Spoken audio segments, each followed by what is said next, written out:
Okay, bismillahirrahmanirrahim. Alhamdulillahirabbil alamin wassalatu wassalamu ala asyrafil anbiya'i wal mursalin wa ala alihi washabihi ajma'in. Alhamdulillah kita dapat berjumpa lagi sekali dalam Usrah Ilmuwan siri yang ke-85. Kali ini dengan tajuk yang baru, iaitu Sains Reformasi Perspektif Al-Quran. Jadi kita akan membincang satu topik yang baru. Kita punya moderator mungkin on the way lah, insya-Allah. Jadi saya akan mulakan dengan baca surah Al-Fatihah.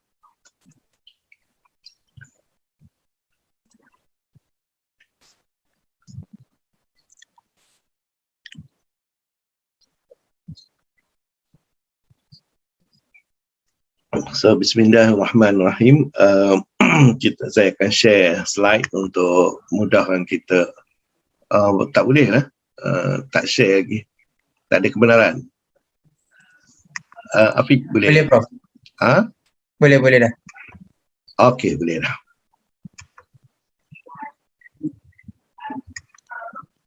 Okey, tajuk kali ini ialah Sains Reformasi. Boleh tengok nampak? Nampak. Okey, alhamdulillah. Jadi tajuk yang saya akan bincang hari ini ialah Sains Reformasi Perspektif Al-Quran. Sains Reformasi ini bercakap mengenai perubahan yang agak serius lah. Dia bukannya satu perubahan yang kecil yang selalu kita fikirkan.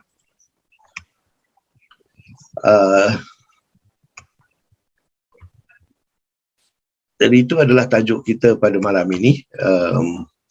Saya cuma nak ingatkan kita kepada ayat Quran ini dalam surah Al-Qasas ayat 77. A'udzu billahi minasyaitonir rajim.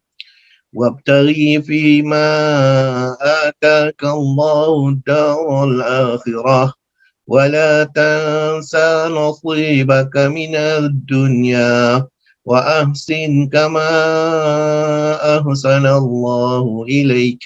ولا تبغ الفساد في الأرض إن الله لا يحب المفسدين.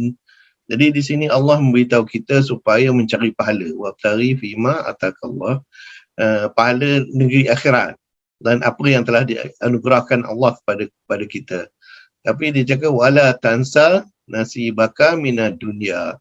Tapi janganlah kamu melupakan bahagianmu di dunia dan berbuat baiklah kepada orang lain seperti mana Allah telah berbuat baik kepada kamu, dan jangan kamu buat kerosakan di bumi. Jadi Allah memberitahu kita bahawa negeri akhirat itu penting, tetapi kita jangan lupa dunia, kerana dunia ini pun juga kita akan duduk di dalamnya, dan penting bagi kita untuk juga menggunakan apa yang ada di dunia ini.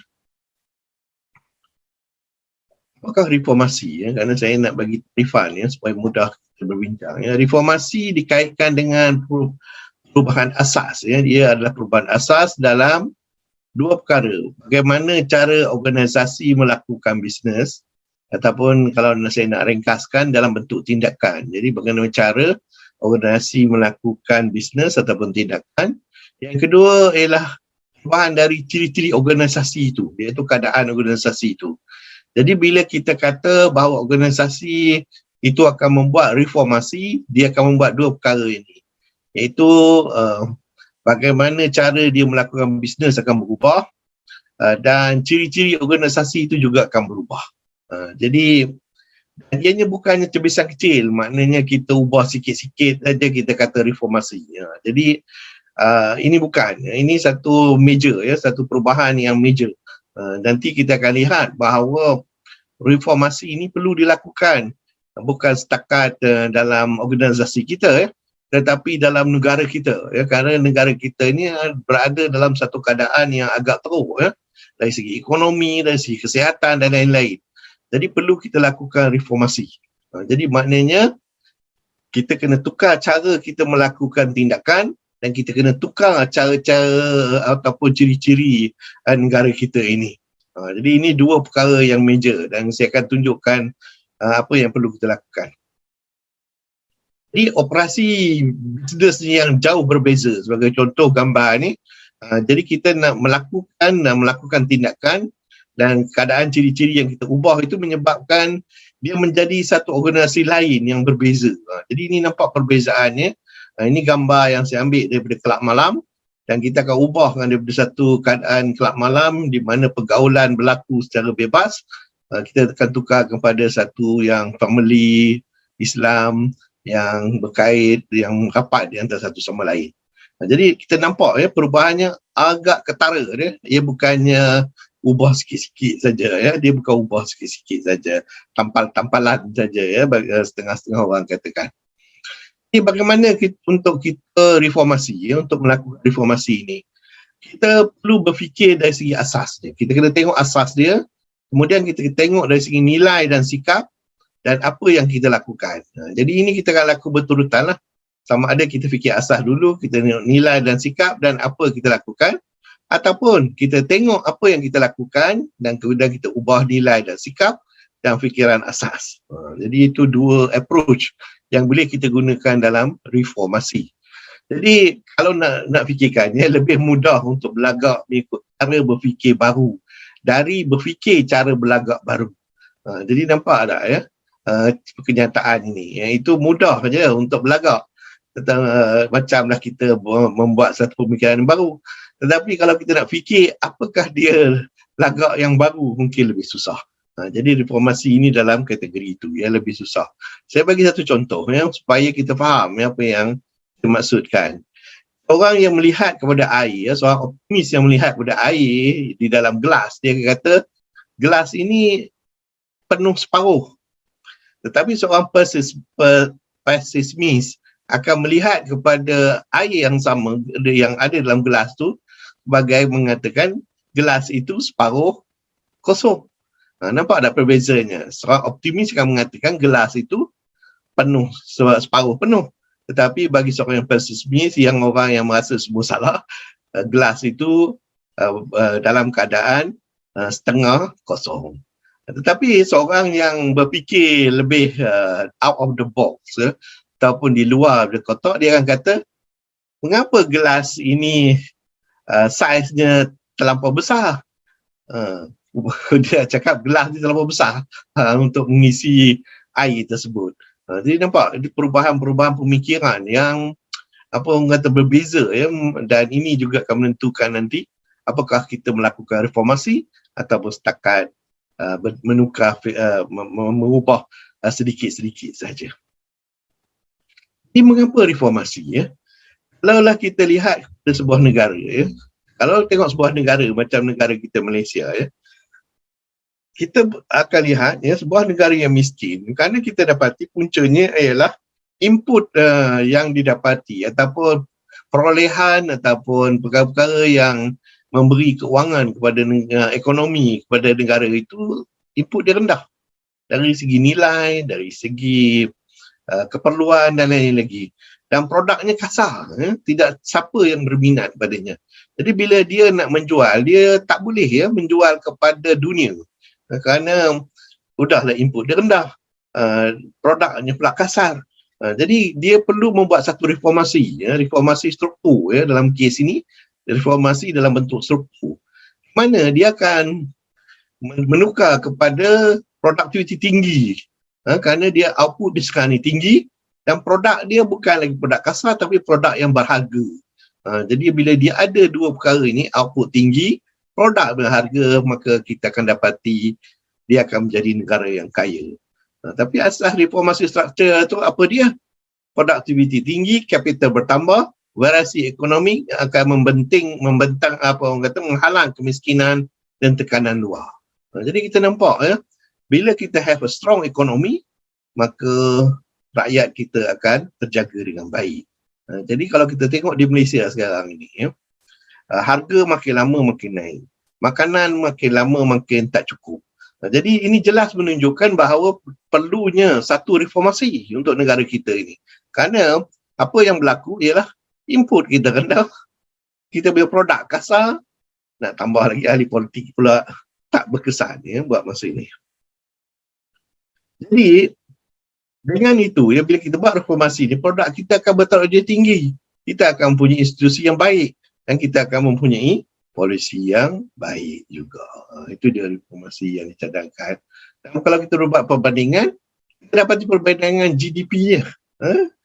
Dan juga begitu juga dari segi resources dia. Resources dia pun berbeza ya, di antara sebuah negara miskin dan sebuah negara yang kaya. Jadi dalam bentuk ekonomi, ya, kalau kita cakap reformasi dalam bentuk ekonomi ini, ya, kita hendak kuasa ekonomi yang baru. Skill dia canggih, aktiviti dia berteraskan teknologi, dan dia akan mencuit gabungan. Ya, bila dia ada skill yang canggih, aktiviti yang berteras teknologi, maka dia akan dapat sophisticated skill. Sophisticated skill itu akan ramai lagi pekerja, dia punya rakyat akan menjadi lebih skill, dia mempunyai skill yang tinggi. Begitu juga dari segi teknologi. Bila tempat itu mempunyai teknologi yang tinggi, maka dia akan menarik teknologi-teknologi lain yang untuk bersama-sama di situ. Jadi inilah dia reformasi ekonomi ya. Kalau kita menunjukkan bahawa kita mempunyai kebolehan, maka orang akan lebih berminat ya untuk bersama-sama dengan kita. Kalau dia tengok kita tidak mempunyai kebolehan dan tidak boleh menyelesaikan masalah rakyat, orang lain semua akan lari kerana dia tak nampak ya. Bila dia nak invest di Malaysia, dia tak nampak bahawa ada kebolehan ya, negara itu sendiri untuk menanggung diri dia sendiri. Jadi ini akan berlakulah structural transformation yang cepat. Ya, barulah dia akan berlaku dengan cepat. Ya, kerana kita mencipta ya, satu environment, persekitaran yang menggalakkan pertumbuhan ekonomi yang pesat. Ya, dan bukannya melihat kepada ekonomi yang makin lama makin merudum. Ya, dari segi harga yang makin lama makin naik, dan juga rakyat semakin susah hati dan lain-lain lagi ya. Jadi ini semua masalah ya bila tak ada reformasi. So begitu juga ya dari segi kita leadership ya, kerana lagi satu masalah kita di Malaysia sekarang ni ialah leadership. Kita kena tukar ya leadership yang ada sekarang ni yang menggunakan kaedah lama. Ya, yang warna merah tu kaedah lama. Kaedah yang baru yang kita panggil sebagai Blue Ocean leadership itu perlu kita ikuti sekarang. Kerana Blue Ocean dia akan menilai berdasarkan keperluan negara itu sendiri, dan dia melihat keluar dan mencari talent-talent ataupun orang-orang yang boleh membantu negara bergerak ke depan. Talent itu sama ada datang dari Malaysia ataupun datang dari luar. Jadi inilah dia yang kita nak. Kerana dunia sekarang ni adalah dunia tanpa sempadan. Jadi kalaulah kita tidak bertindak seperti itu, maka kita ketinggalan. Singapura maju sekarang ni dan menjadi negara maju di tengah-tengah Southeast Asia ini kerana dia melakukan perkara itu ya dengan bijaksananya sekali. Walaupun adalah hiccup di sana sini yang kita nampak, tetapi dari segi ekonominya kita tak boleh tanding mereka ya, kerana mereka mempunyai kebijaksanaan pemimpin yang bersedia ya untuk mencari. Ini dia kena cari. Tak bolehlah pergi cari saudara dia aja. Saudara dia pun bukan pandai sangat. Kalau saudara dia pandai tak apa. Ini saudara-saudara dia ni semuanya sama macam dia. Tak pandai. Kalau tak pandai kita cari orang luar. Jangan mengharapkan orang-orang yang tak boleh membawa negara ini ke depan. Tak guna ramai menteri pun. Ya, kalaulah mereka hanya untuk mengambil keuntungan untuk diri sendiri dan bukannya untuk rakyat. Tambah pula ya, pemerintahan sekarang ini bukannya dilantik ataupun dipilih oleh rakyat, tetapi dipilih oleh agung. Jadi kita nampaklah dengan jelas bahawa kita mempunyai masalah yang agak besar sebenarnya. So, cabaran pada komunikasi reformasi ini memang banyaklah. Kita akan hadapi banyak cabaran ini ya, sebagai contoh physical development dan apa orang kata semantic barrier, cultural barrier, psychological barrier dan macam-macam barrier lagi dah. Tapi saya tak nak cakap pasal ini. Kerana cabaran itu walau bila pun dia akan ada. So let's face the cabaran and cuba mengatasinya daripada menyeraikannya dan tak buat apa-apa. Hanya takut saja. Takut sana, takut sini. Okay? So untuk reform.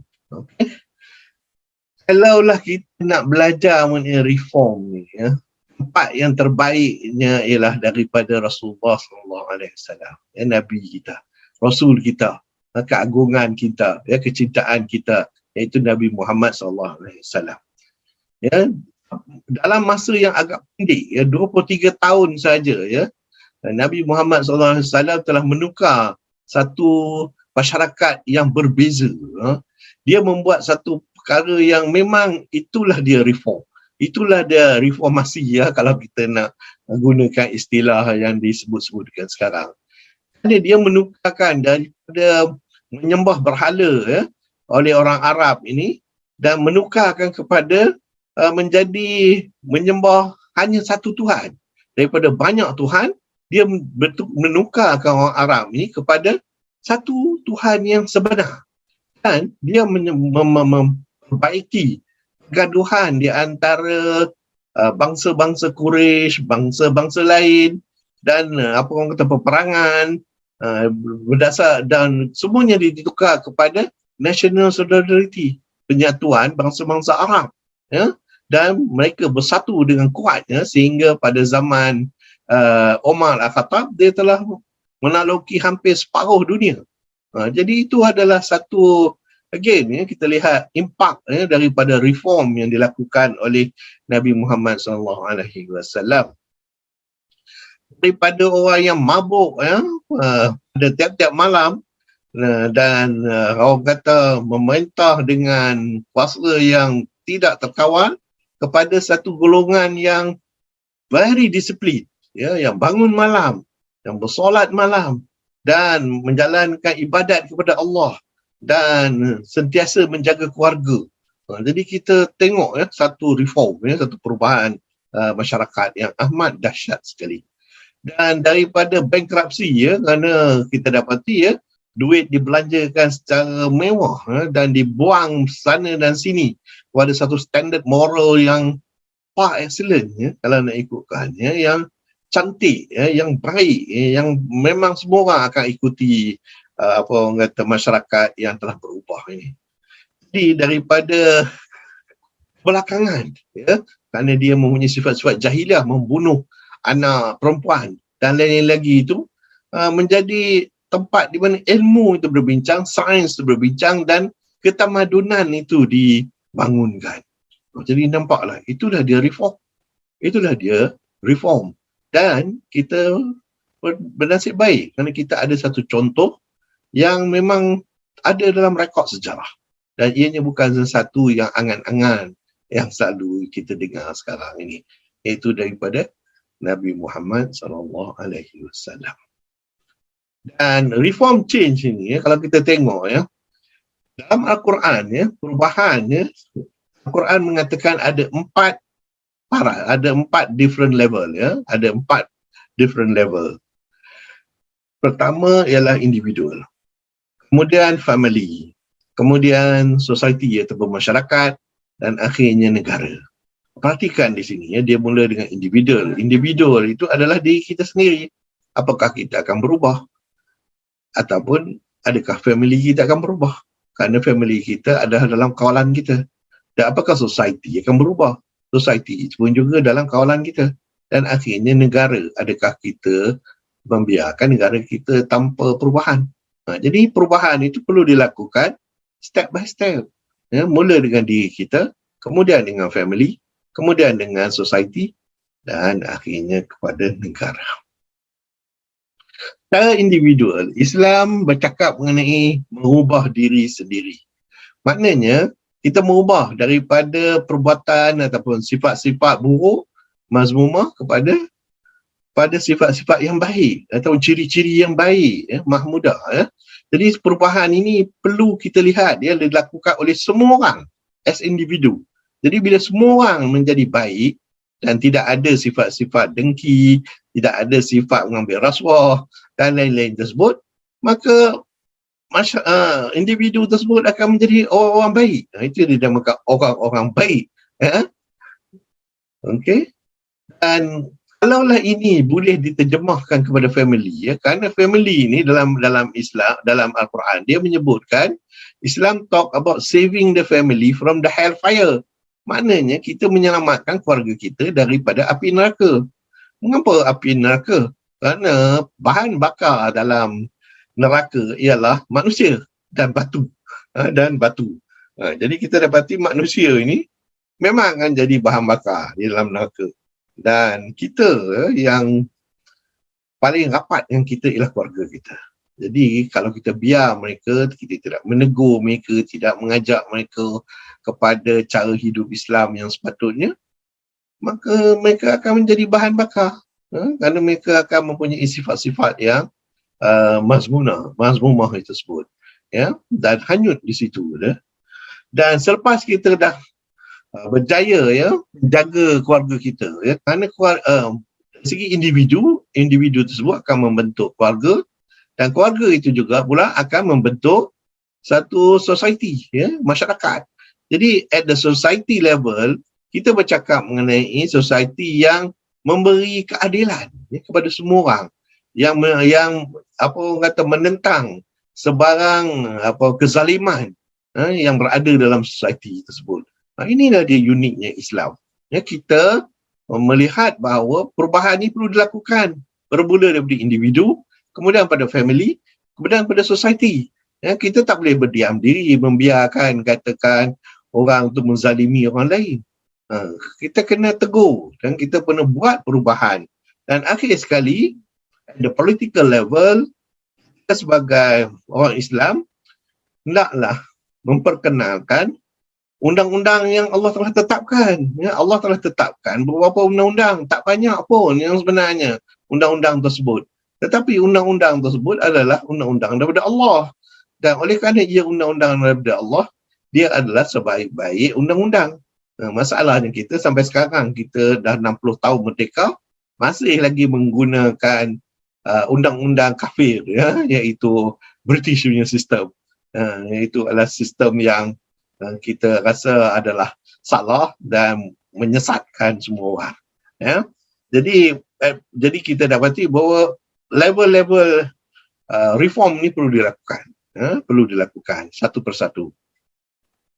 Dan dalam Al-Quran diceritakan bagaimana Nabi Ibrahim alaihi salam mencuba perkara ni, membetulkan diri dia sendiri, kemudian dia membetulkan family dia apabila dia berkahwin dua, dan dia membetulkan society yang duduk keliling dia. Akhirnya dia membetulkan keadaan leadership pada masa itu.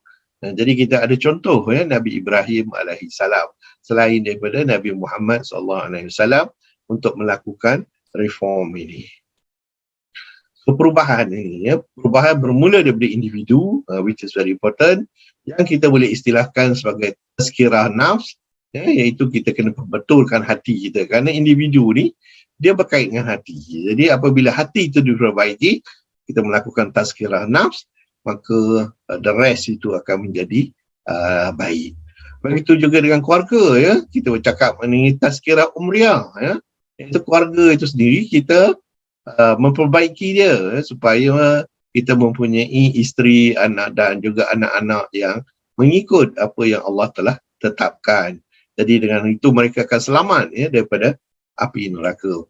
Dan yang masyarakat pula ialah kita melakukan tazkirah jamiah, iaitu dengan ramai-ramai kita ubah, buat perubahan. Dan akhir sekali kita kena untuk negara, kita lakukan tazkirah daulah. Jadi perubahan itu step by step, bermula daripada individu, keluarga, masyarakat dan negara. Bermula dengan tazkirah nafs, tazkirah umriyah, tazkirah jamiah dan akhirnya tazkirah daulah. Adakah kita boleh meloncat terus kepada tazkirah daulah? Tak boleh.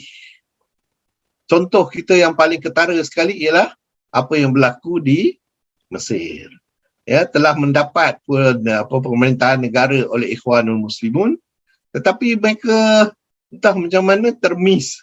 Masyarakat mereka tak ready, maknanya tazkirah jamiah dia tak complete, tazkirah umriyah dia pun tak complete, individu langsung tak complete juga.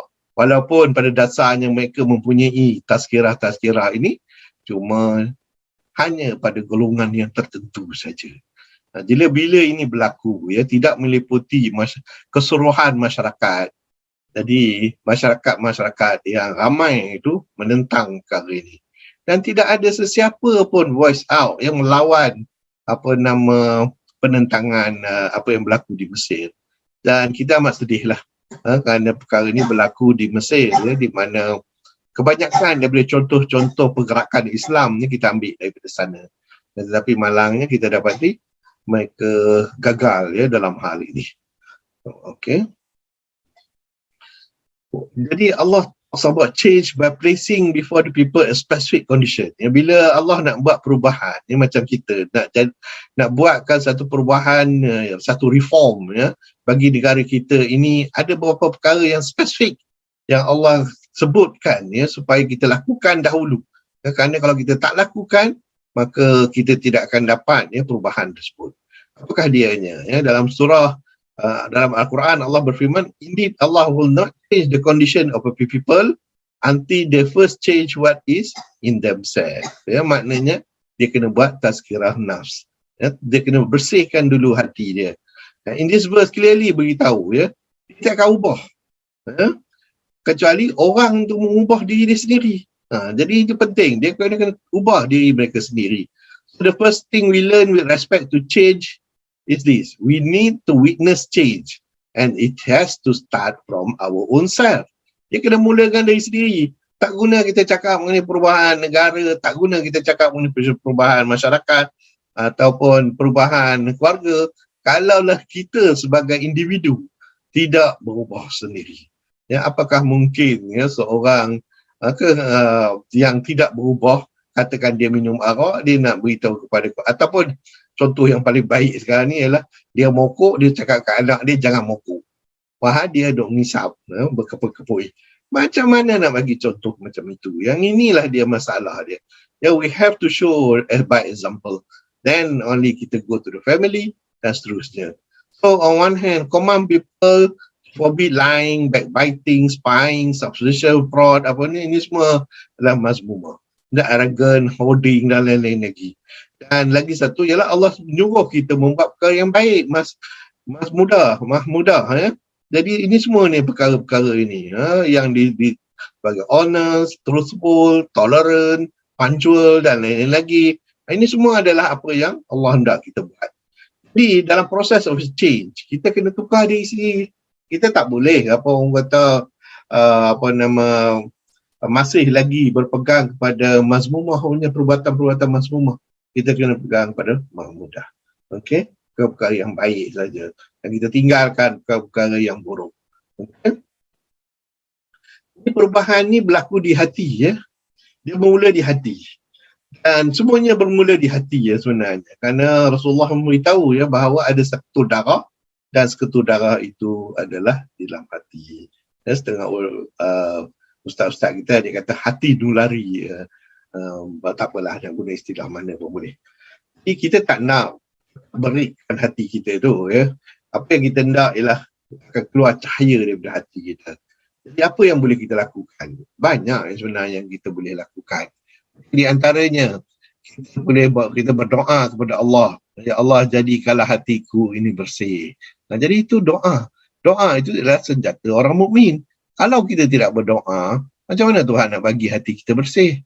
Dan yang kedua ialah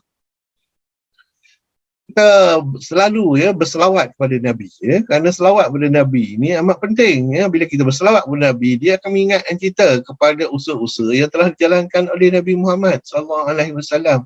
Jadi kita selawat, lagi banyak kita selawat, maka lagi dapat hati kita menjadi lebih bersih lagi. Dan hendaklah kita selalu solat taubat kerana kita ni sentiasa membuat dosa. Dan kalaulah kita tahu kita buat dosa, Rasulullah pernah memberitahu bahawa setiap dosa yang kita buat itu akan membentuk tempuk-tempuk hitam dalam hati nurani kita. Jadi bila kita bertaubat, maka kita akan akan hilang tempuk-tempuk hitam ini.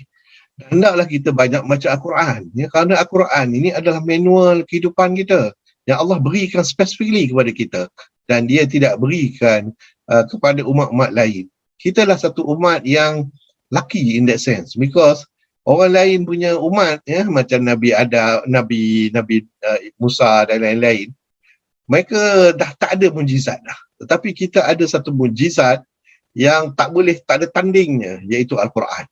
ya Al-Quran itu mukjizat yang masih ada, ya, walaupun Rasulullah SAW telah meninggal, telah wafat, ya. Jadi inilah kelebihan kita. Tapi berapa ramai ada kita yang membaca, dan berapa ramai kita yang tadabbur ayat-ayat Quran tersebut. Jadi penting bagi kita bukan saja membaca, walaupun membaca itu mendapat pahala daripada Allah, tetapi kita kena tadabbur, kerana Al-Quran itu bukannya setakat membaca, tetapi untuk kita amal dalam kehidupan kita. Dan kita juga boleh berkawan dengan dan selalu meminta maaf, ya, astagfirullah selalu, ya, kerana ini adalah penting, ya, kerana kita banyak buat kesalahan. Dan janganlah kita memikirkan mengenai keburukan saja, perlu kita fikirkan mengenai kebaikan. Dan hendaklah kita program minda, ya, cuci minda, ya, kerana ini penting, ya, kerana kalau otak kita sentiasa bersih, maka kita akan memikir perkara-perkara yang bersih. Dan kalau kita berpuasa, hindarkan daripada perkara-perkara kejahatan. Dan sekiranya hendak melakukan satu kejahatan, maka kita selalu fikir, ya, bahawa kita akan mati. So kita tak tahu, adakah besok kita akan semayang subuh, ataupun lusa kita akan semayang zuhur. Kita tak tahu. Mungkin malam ini, this is the last time kita bersembang. Jadi maka selalu ingat itu. Bila nak buat kejahatan, ya, kita bukan tahu bila kita akan mati. Dan kekalkan wuduk, ya, kita kalau boleh setiap waktu kita ada dalam wuduk, dan hendaklah selalu kita bersedekah, kerana sedekah ni dia banyak dia punya keuntungan dia.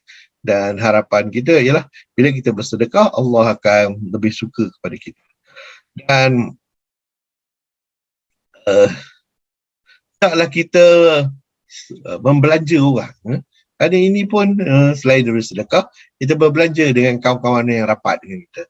Jadi dengan itu, ya, mereka akan lebih suka kepada kita, dan kita juga akan mendapat, ya, bahu untuk kita menerangkan masalah-masalah kita. Dan selain daripada itu ialah janganlah kita makan benda makanan yang subhat, ya, yang kita tak tahu di mana asalnya, ataupun adakah dia mempunyai kehalalannya tak sesuai, ya. Jadi kita kena pastikan makanan yang masuk, kerana setiap makanan yang masuk akan menjadi darah daging kita nanti.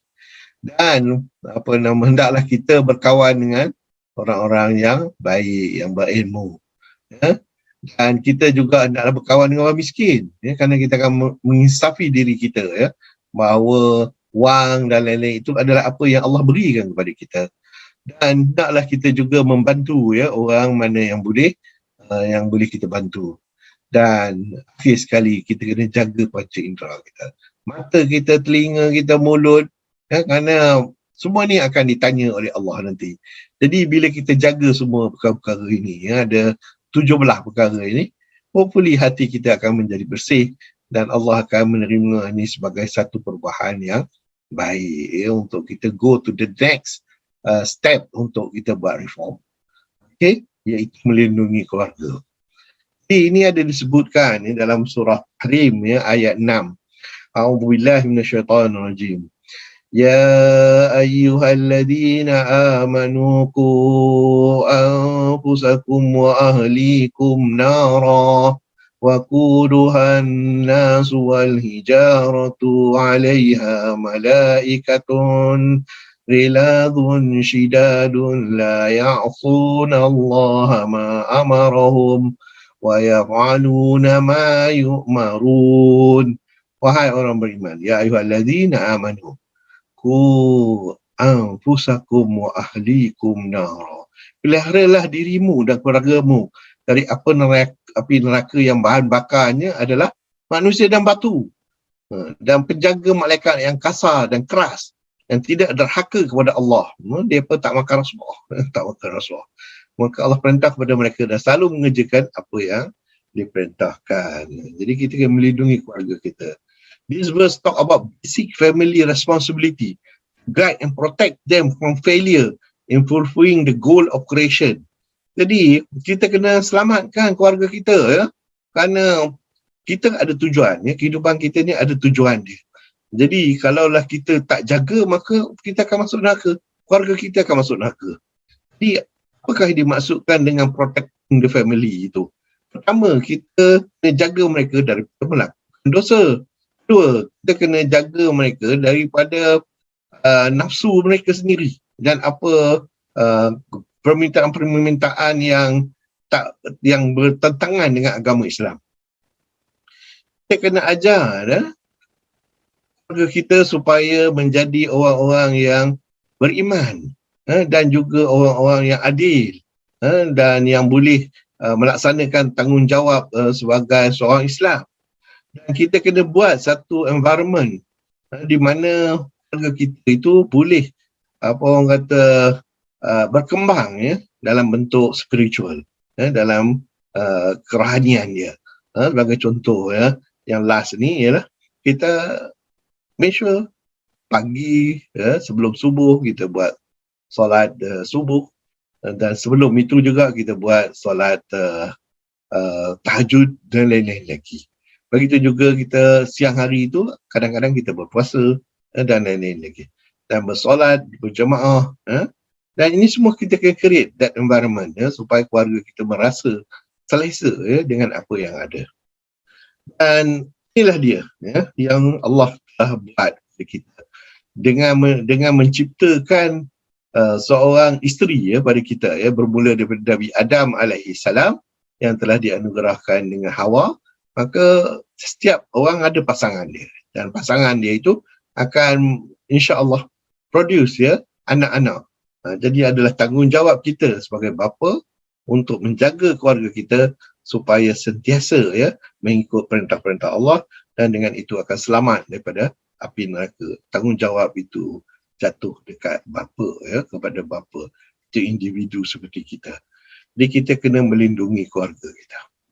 Kemudian untuk mengubah society, ini disebutkan oleh Quran, dalam Al-Quran juga, iaitu sebagaimana Nabi Muhammad SAW, dia membawa positif social reform. Dia menggalakkan orang menjadi baik. Dan itu adalah tanggungjawab Rasulullah dan adalah menjadi tanggungjawab kita juga.